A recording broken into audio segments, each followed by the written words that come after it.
Over the course of this last year, I have reviewed quite a few different roguelikes, from more popular titles to some that not a lot of people know about. But of all these games, Ravenswatch may be the most popular and highly rated roguelike I've looked at. No, I'm not including Witchfinder. But given all the reviews and praise of this game, is it worth all the hype? Well, that's what we'll be finding out, looking at each of its main features from gameplay to replayability to decide if this game really stacks up. So let's talk about what you're going to be doing in this world. As far as the story in this game, well, that's one of the neatest things about the game, as each character has their own story, most of which being characters based off of fairy tale and storybooks. But each of their stories are twists on their original story, which is super cool, and you learn more and more as you play the characters and rank them up. As what you'll be doing in this game, you'll be going through the world, trying your best to get more and more powerful to fight the powerful nightmares that plague this land. You choose your character and prepare to fight for this world, but how will you get strong enough to defeat this threat? When I spawned in, I was in a specific structure with a circle around me. I quickly realized there was another being with me. I talked to them and realized they would be our shopkeep. That'll be helpful later. But I would take my first steps outside the initial structure to find that the clock started ticking, being warned that there are 3 days until the Master Nightmare spawns. Unsure what to do, I started to run around. It took me a while to find out, but I found these Raven points, which I had no idea what they did, but I found out I could open my map and teleport between these points to travel quickly to fight against the clock. But aside from that, I knew I needed to get stronger to face such a threat. But how can we do that? But why are you looking at me? Oh, I need to know all the answers, don't I? Well, lucky for you, I do know this. Well, you will see on our map we have quite a few different points, the most important being this one. This specific one will unlock our maps to show more points. What each of the other points do exactly, I will leave for you to find out.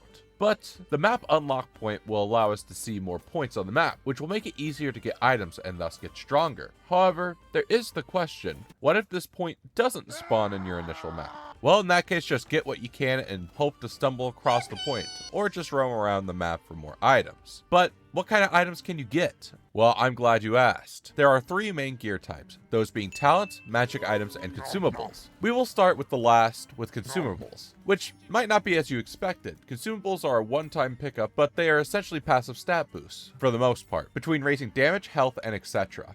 Magic items are the items you find in chests. These range from a variety of effects from damage reductions to faster cooldowns. But however, the most important of these 3 are talents. Talents are your character-specific skills. Each time you are able to select one, you are given one of 2 options, each given their own rarity, which is like its level. But how do we exactly get these talents, and how can we make them stronger? Well, to get one, you have to level up, which you get EXP from completing points, and of course, just defeating enemies. At level 5, you'll unlock your ultimate talent, which is, of course, your super powerful move. But how do we make them stronger? Well, do you remember the shop? Yeah, you can use crystals you find along the map to upgrade these to become stronger. At the end of the 3 days, if you are ready or not, you will be taken to the Master Nightmare. It's easy to keep track of time as it's in the bottom right of your screen, but there's only one other very important thing you can do to prepare yourself for these nightmares, and that would be to fight tremors. You see these, the lumpus things? If you destroy that, you will be pinned against 3 waves of enemies. If you're successful at defeating these 3 waves, the Master Nightmare will spawn with 20% less HP. Yeah, not so strong are you now, Mr. Nightmare? But anyways, those are the main parts of the game, and I'll have to say, though the game doesn't explain a lot, all the buttons are properly laid out and explained very cleanly, and it's very easy to find and learn as you go. That and the loop of exploration and optimizing your time and builds is so fun, and each character plays so different, so it's just wonderful. I was playing for 4 hours straight, and I only realized it's been 4 hours because of chat, and I started to get hungry. So if that doesn't say this game is amazing, I don't know what is. 5 out of 5 for gameplay. I wish I had more hours in the day to play the game, truly I do. But with gameplay, we need to talk about the style of this game, with visuals. The visuals of this game are honestly wonderful. We get to explore this dark fantasy world, discovering structures to make ourselves more powerful. The aesthetics are great and feel very put together. All the character designs look lovely, being different takes on storybook characters. Hell, the entire game basically takes place in a book, and it is separated by different acts. So I will give visuals a 5 out of 5. It all goes very well together, and it just feels amazing to explore the world, and the monsters are very intimidating, and it truly feels like you're exploring this chapter of this book. Now on to audio. The music makes this game really stand out for me, with a folktale styled music in the background using things like bagpipes. It really does an amazing job of immersing you in this world. That alongside all the character voices as you explore and just the sound of impacts and combat really drag you in. Honestly, I feel like this alongside gameplay is what really kept me sucked into this world for all that time. It was like I disappeared into the storybook as soon as I opened this game. That's why I'm going to be giving audio a 5 out of 5. It really just sounds amazing with each attack, with the lovely music in the background to keep you engaged, and fighting the dark beasties of this world. But will you be doing the same thing over and over again? Let's talk about replayability. Alright, just to get it out of the way, if you haven't seen my last video on Witchfire, you might want to because I'll be drawing some comparisons. Though I know this game came first, I just want to talk about the video and my thoughts on it. That being said, as I said before, Ravenswatch is broken into 3 different acts. Each act has its own map.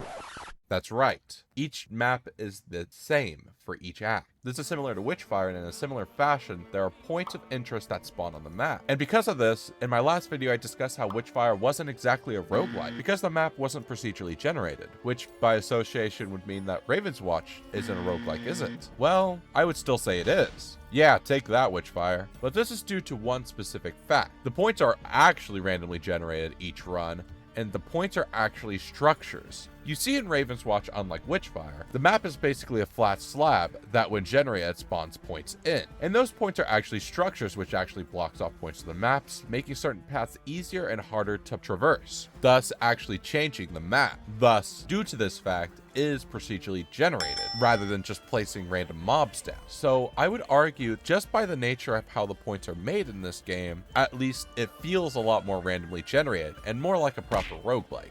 With that being said, it has so much extra replayability, with each character unlocking extra talents, ultimate talents, and each character having their own stories to explore. And alongside that, a lot of extra characters to unlock, extra difficulties and modifiers, and so much more. Though the map could be argued one way or the other, I think the game is much more in line with the roguelikes we know and love, and that's why I'm going to be giving replayability a 5 out of 5.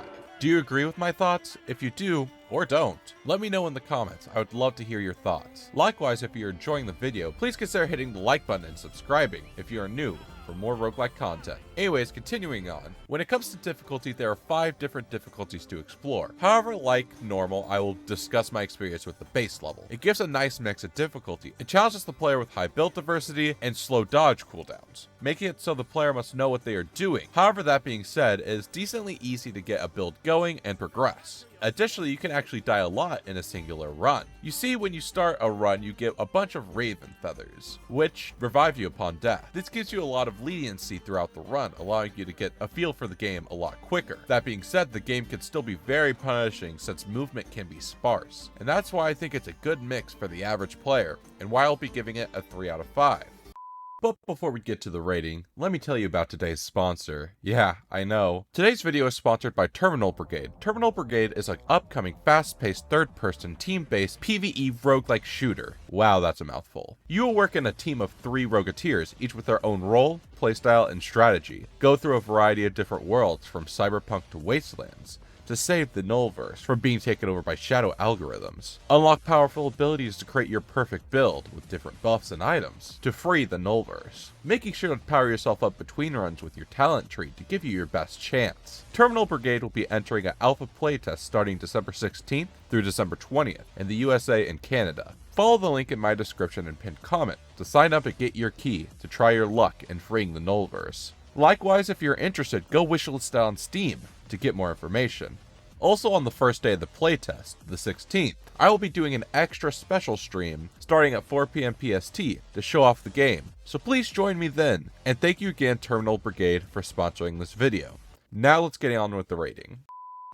After 5+ hours of exploring the map to get stronger and abusing the Raven Feather mechanic, I ultimately loved this game more than I can truly express. The gameplay loop is so fun and every character has their own charms. I like the engineer character of this game, and I hate engineer characters for crying out loud. Between great sounds and visuals to a driving force that keeps me wanting to come back for more, I have to give Ravenswatch a 5 out of 5. The game is so fun and I can't recommend it enough. But is it worth your time, money, and displacement in time due to a fantasy storybook styled roguelike? Well, if you like exploration in your roguelikes, like racing against the clock to really optimize yourself, and or just really like these top-down style roguelikes, then it absolutely is. Go buy it. Like, honestly, it's so good. But either way, you may still be in the dark with all this talk about Witchfire, which is a self-proclaimed roguelike extraction shooter. Well, if you want to hear more of my thoughts on that game, check out this video here.